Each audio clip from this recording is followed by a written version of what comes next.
thank you everybody for coming. We have a great set of panelists today, some major experts in the Web3 marketing space and just, I think, marketing domain in general. So, my name is Alex Bagjan. I'm a head of Web3 and co-founder over at Funday, which is a marketing agency that works in the Web3 space. So first off, would love the panelists to introduce themselves and the companies they work for and how they got into crypto. All right, I guess I'll start. Hi, I'm Steve, CMO at Crypto.com. Yeah, and I, through a series of random left turns, made my way into the crypto industry. Hey everyone, really great to be here. So I'm Vanessa. I head up brand marketing for Checkout.com. For those of you who don't know Checkout.com, we're a global payment solution provider. And well, we're really operating at the intersection of Web 2 and Web 3, and I guess that's why I'm here today. Hi there, I'm Dominic, head of ecosystem at Flare Network. Flare Network provides developers with a simple, coherent stack for decentralized interoperability, which essentially means we're designed to connect other blockchains together. Great. So, I think there's a lot of buzz around Web3 marketing. I've heard people tell me Web3 marketing is completely different than Web2 marketing. And some people tell me it's exact same. But I'd love to hear from each of you, how is Web3 marketing different than Web2 marketing, or is there an overlap? Do you want me to go? Go ahead, Vanessa. So just point to note, I guess, I'm operating from a B2B enterprise space. So yeah. I think, where my head is at is quite different to my friends here. But I don't know. Of course, the audiences we talk to are very different. But I think if you go back to the first principles of the difference between Web 2 and Web 3, you think about Web 2 is really about read and write, and it's about social participation, usually in the exchange for information. And then Web 3 is more about content creation. So read, write, and create and execute that content on the web. And actually built off AI and sort of the tools that allow you to target those audiences better. And so really, I think when you think about content marketing in itself and how you engage with those audiences across the different platforms, it's fundamentally different because one audience is seeking to actively engage with that and build content off the back of that. And that's something that you really need to have in mind when you think about marketing to the different audiences. Yeah, I get fascinated in crypto and Web3 marketing because there's a completely different order of network effects available that aren't available to you in Web2. Public permissionless blockchains, the network effects far exceed what you have in current social networks, the current financial system. So for a blockchain that like Flare that I work for, it's really, really important that we think like global, fresh out the box, whereas traditional kind of Web 2 marketing, you go in, you kind of own your sort of territory, you work out that work quite well, then you move into sort of other geographies, whereas with blockchain protocol, kind of our Web 3 approach is we have to go maximize every territory from launch. And so that's a completely kind of different marketing operation that you need to be able to configure, but it's really, really important to scale fast in this space. So that's something we focus on a lot. And I think if you look at kind of language distribution, and I encourage everyone to go and actually look up, after English, go and look at what the primary languages are across the world. And the distribution is actually really quite even. And that's why this sort of approach can work really, really strongly in Web3. And the cool thing about Web3 is you get people who will come and contribute as advocates and actually help you sort of build that out for you from the onset. So that's something for me that I think is very distinctive. I think, you don't have NFTs in Web 2 either. And I think kind of just very simply, you've probably heard lots of hype around NFTs. And if you strip away the hype, ultimately what's so interesting about that is to, as a brand, if you want to send an NFT to someone, you need their digital wallet. And then a digital wallet is essentially a digital post box, right? So once you've got that address, you're now able to have a completely different relationship with your consumers that is not possible in Web 2, because the utility for NFTs is going to blow everyone's minds over the next few years. That's really interesting. Steve, what do you think about that? I mean, Crypto.com, you guys are building, I mean, arguably one of the best, most well-known exchanges out there. Did you leverage a lot of the Web 2 marketing strategies to build that Web 3 brand, or was it something completely unique? Yeah, you know, when you look at what it took to raise awareness of our brand from being another crypto brand to being a household name in most markets that we're focused on, you know, we absolutely used traditional marketing tactics. I mean, we didn't even do so much in digital space. It was mostly above the line. But that's because we were, you know, there's two different populations. There are the people who, you know, I would say are crypto serious. Yeah. People who already own some crypto, who are in that world, who are very technology forward, and they're already believers. And then there's everybody else, which is most of the world. The 95% of the rest. Yeah, I would say the 99%. And those people, you know, our focus at Crypto.com has been to mainstream the industry. We know it's a long road, and fundamentally between our app and our Crypto.com Visa card, we found really strong product market fit. So it made sense for us to focus on the broad public, raise awareness of our brand, and in so doing, raise awareness of the industry. Yeah. And create this aura of, hey, the industry, you know, before we started, the dominant narrative is that crypto is a place for like drug dealers and money launderers and blah, blah, blah. And you don't hear that so much anymore. Yeah, I was going to say, you don't. You know, the narrative today is, or the challenge that we get is, okay, crypto's here, how do we regulate it? And that was really one of our goals, is like, how do we shift the narrative? How do we project to the broad public that crypto is a legitimate industry and that there is a player in the industry in Crypto.com who will lead the industry in a regulated, trusted manner? That was the goal there.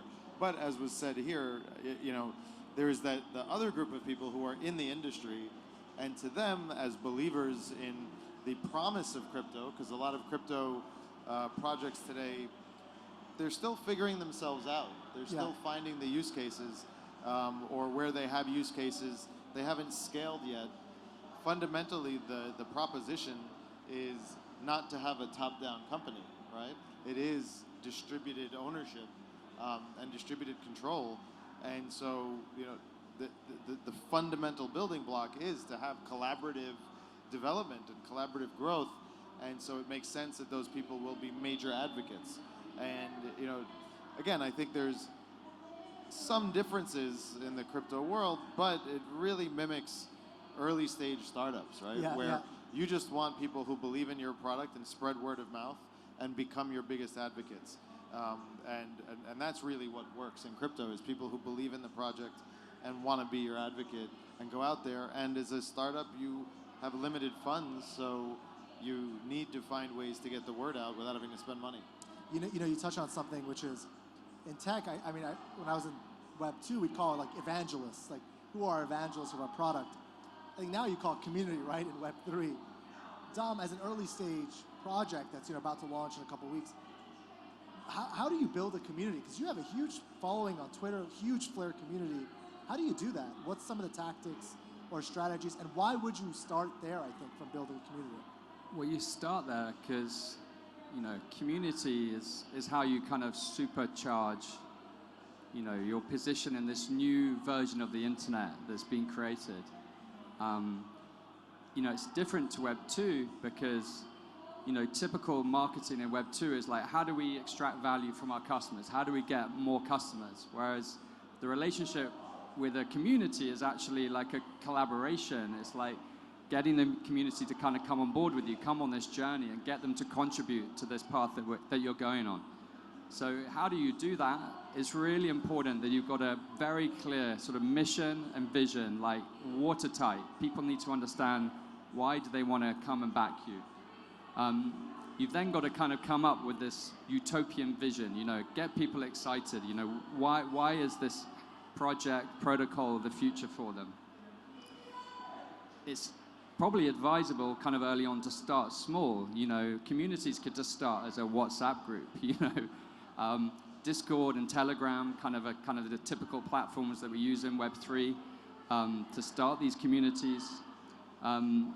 It's then really important that you get specialist community managers. You know, this is a different role. It doesn't exist typically in Web2. You know, head of community in Web3 is literally someone who's front and center, who lives and breathes the passion that you as a project have for your community. So that's really, really important. You then got to kind of create a design aesthetic. I think, you know, if you track back and look at the success of most tech startups, you know, checkout.com, crypto.com understand this. There's a really strong, clear design aesthetic, you know, that basically talks to their audience. Getting this right and having that sort of great fidelity around your design cannot be underplayed how important that is. A lot of organizations sometimes don't actually understand this, and that's why they fail, but they try and blame other reasons for why they fail. Speaking of that, the number of crypto companies that are purple and have a gradient on it, like, I mean, I'm not going to point them out in the room, but there's a lot here right now. Yeah, the lawnmower man has kind of had his moment in crypto for a while now. You've got to move your community forwards. Like, how can you actually advance their lives and kind of do something good for them? That's really critical.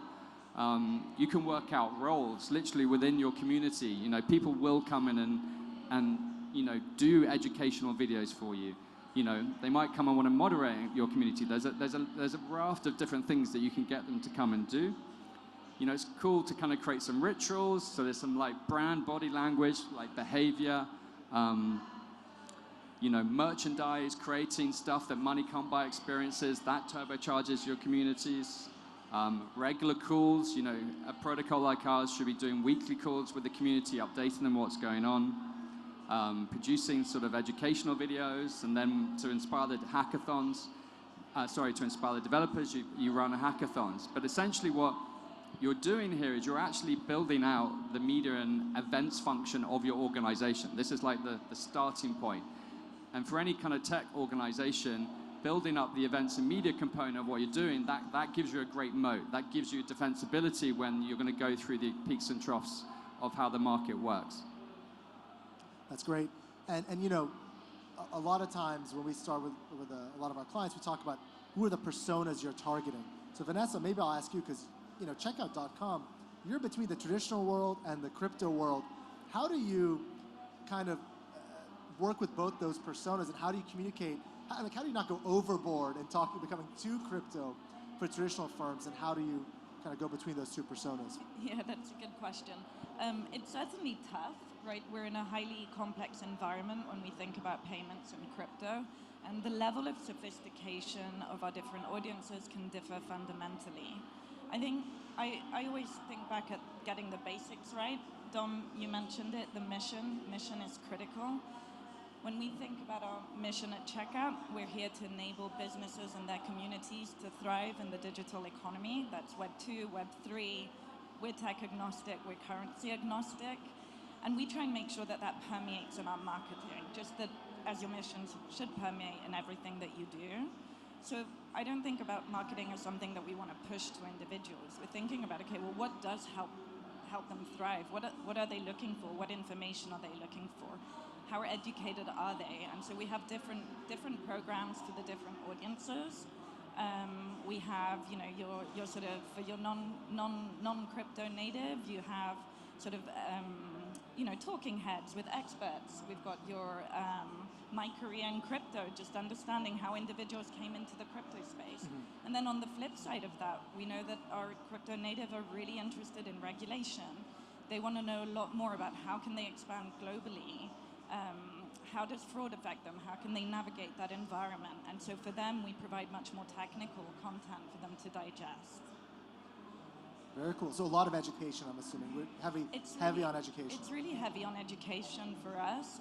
Community is really important for when we think about marketing as well. You know, if it moves so fast, the world is so dynamic. You're not going to learn everything on the internet. You've got to get out there and talk to your peers and network and individuals in the space that are really the first movers, we can see that they're building their careers off those networks essentially, and that's how they're being more successful. Awesome. Speaking of education, I think one of the biggest campaigns that gave us the biggest broad awareness in crypto was Fortune Favors the Brave. I asked you this on the other panel, but I'll ask it again. What was the thought process behind doing such a big global campaign? I mean, you had billboards in Turkey, I think billboards in multiple different countries and cities. What was the thought process behind that? And how did you come to that message, Fortune favors the brave?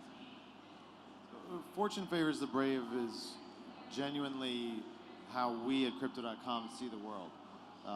It's really the rallying cry internally, and that's where it starts, right? And it's not that we were saying it internally and we're like, hey, we say that internally, let's make it our external line. Yeah. It was a process of figuring out, well, what is our brand strategy? What do we want to say? What is authentic? And really reaching deep inside and saying, all right, well, what motivates us? What brings us to work? What is our guiding principle? And Fortune Favors the Brave is one of those lines that has lasted the test of time. Yeah. Right? It was first said, thousands years ago. And people still today know what it means, which is there's a path you could walk on, which is the tried and true path. Yeah. That, you just do what, generations before you have done. Or you can look at the world and say, I'm going to chart my own path. Either because I want to do it my way, or because I can see that the path that I'm supposed to follow is not great. And I'd rather live a life of trying to do something better and fail than do what's expected of me and just be okay. Yeah. And that's very much how we come to work every day. We believe in the future that, the crypto Web3 is the next iteration of the internet and all of the benefits that come with crypto. But how that's actually going to happen, what steps are required, when it's going to happen, we don't know. We make mistakes all the time, but we're comfortable with that. And we know that the industry is too. And we knew that when we launched the campaign, that type of messaging would thread a really very fine needle, one which acknowledges the people who've been in the industry, that they would understand when they hear that line, we're recognizing the hard work they put in and the work that they're going to continue to do. And we're also inviting the next group of people who are on the sidelines, who haven't quite come into crypto yet, and would respond well to a brand that speaks their language, that says something that a brand that is willing to do something that is necessarily polarizing. Yeah. Right. They typically, there's few people who have no opinion, who've heard of the campaign and have no opinion. Yeah. You either say that's my anthem, or you say, oh my God, that's scary. How could you tell people Fortune favors the brave?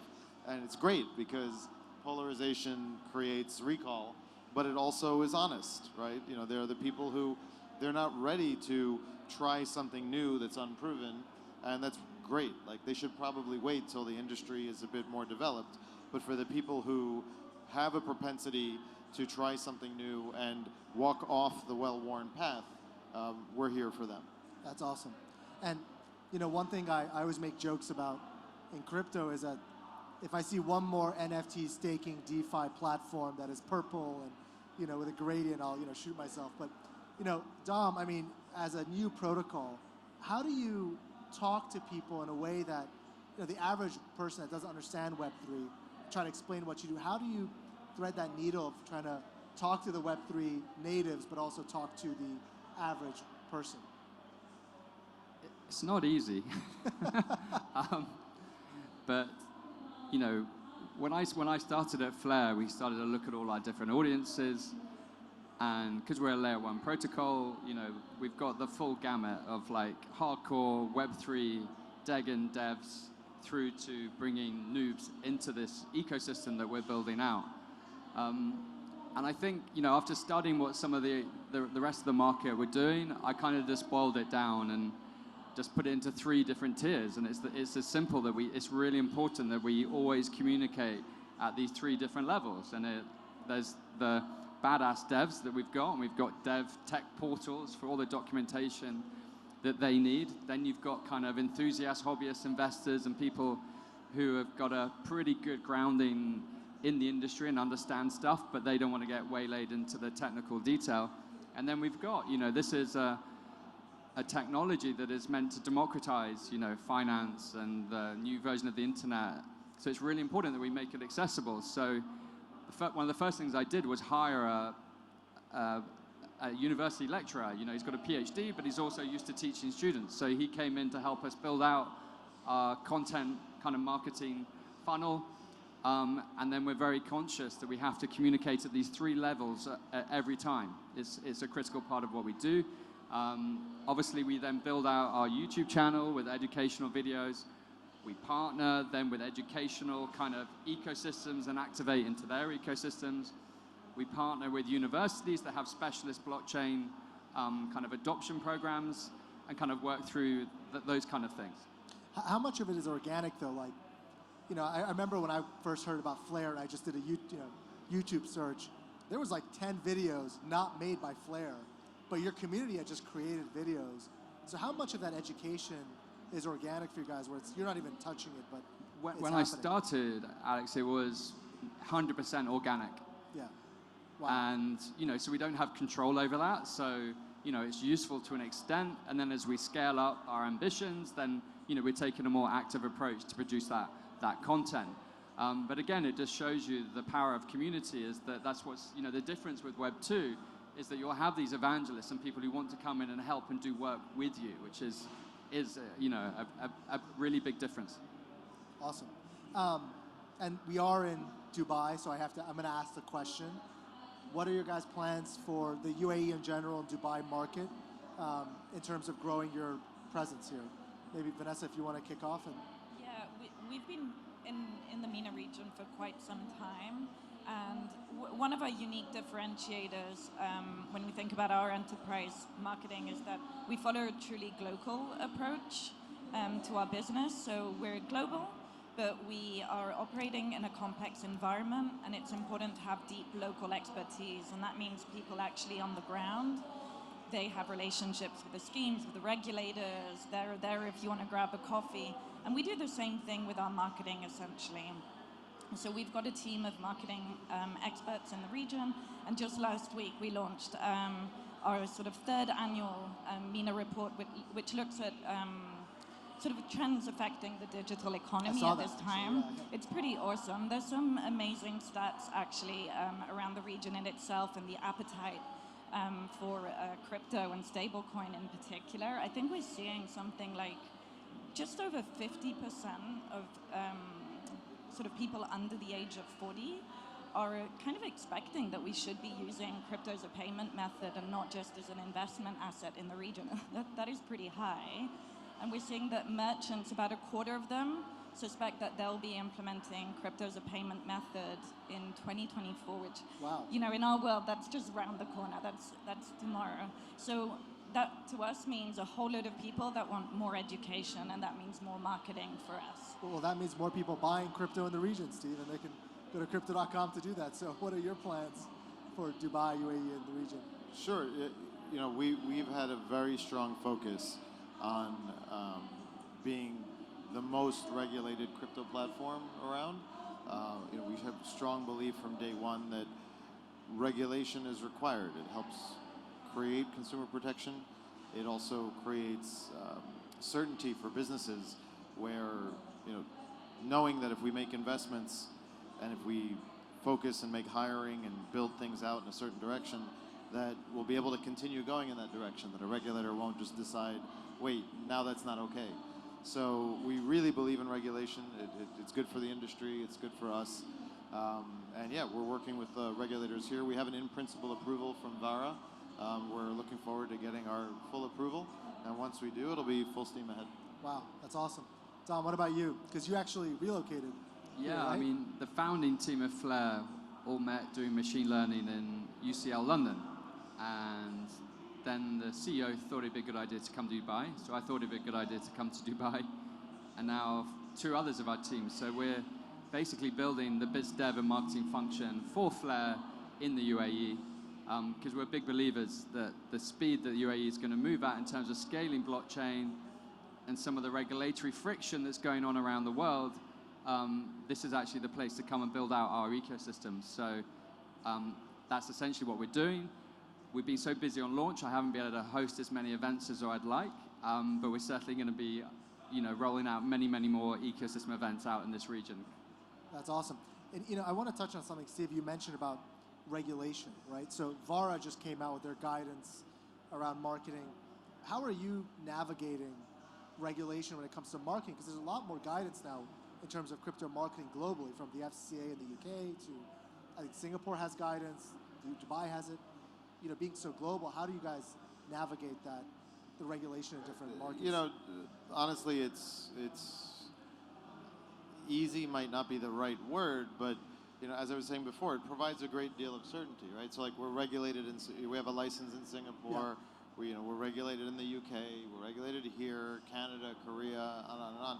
So what's great is that while there isn't one set of rules, every country has their rules, there are rules. And so, as we build our team, we can operate with a degree of certainty. Whereas, where and when there are no rules, you can do things and then all of a sudden someone can call you and say, hey, we don't like that.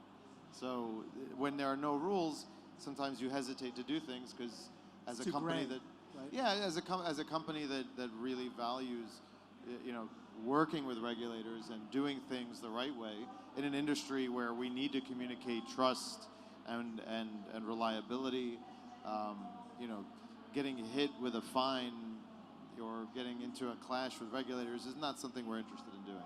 So yeah, no, we love seeing the regulation because it allows us to operate with certainty. To get that black and white, essentially, yeah. And so, Web3, I feel like all we talk about is Web3. So I'm going to ask a non-Web3 question, which is, in marketing, in general, Web3 or not, where do you get inspiration from? Are there any brands you look to and admire? I mean, Vanessa, you just did some awesome out-of-home marketing in the UK market, right? So, I mean, where do you get your inspiration from as somebody in the marketing industry? Well, I don't know. In marketing, you've just got to keep your eyes wide open because there are so many brands doing awesome things. The list is endless. When you look at, and I will touch on Web3, I think there are so many brands that are doing exciting things that are traditional and that have moved really fast. You look at like Nike with Roblox, Walmart opening in the metaverse, there's just so many. And then in the crypto space, of course, my colleagues here, but also, Fireblocks have done some awesome community building, so we track what they do quite a bit. And one of the brands that I find really inspiring is Sotheby's, actually. Sotheby's, okay. Yeah, because, we're at this intersection of Web 2 and Web 3.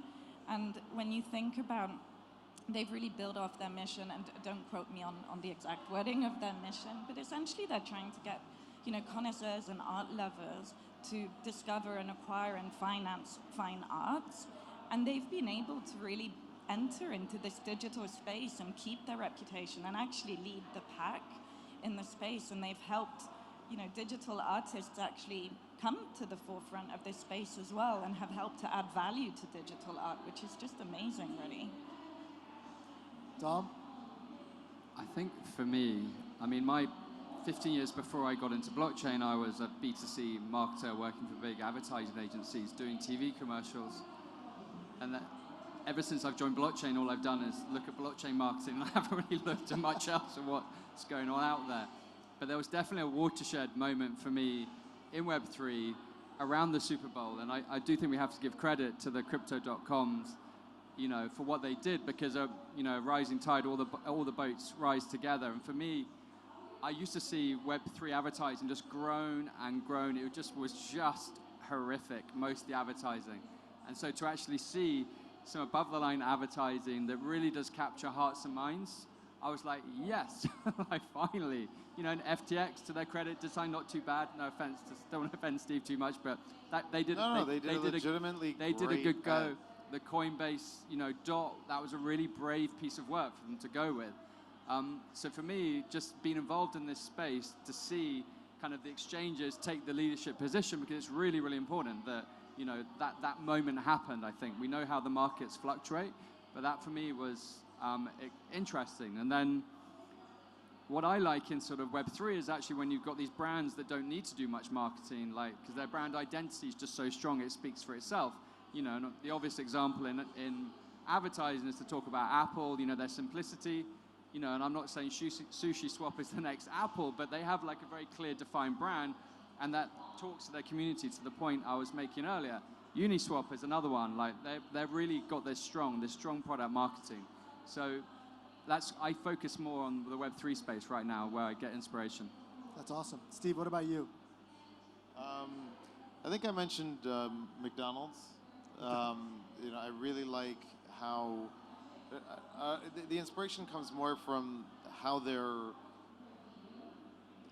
playful with who they are. So when you see them in their above the line marketing, their just broad reach, it's all about happiness and bringing smiles and I'm loving it and all of that. But then you go see them on Twitter and they're all about the snark. Yeah. Right? And they really lean into the platform. And for me, that what I draw from that is a brand that is so big, that's so well known, but knows how to adjust when they're in different places. Yeah.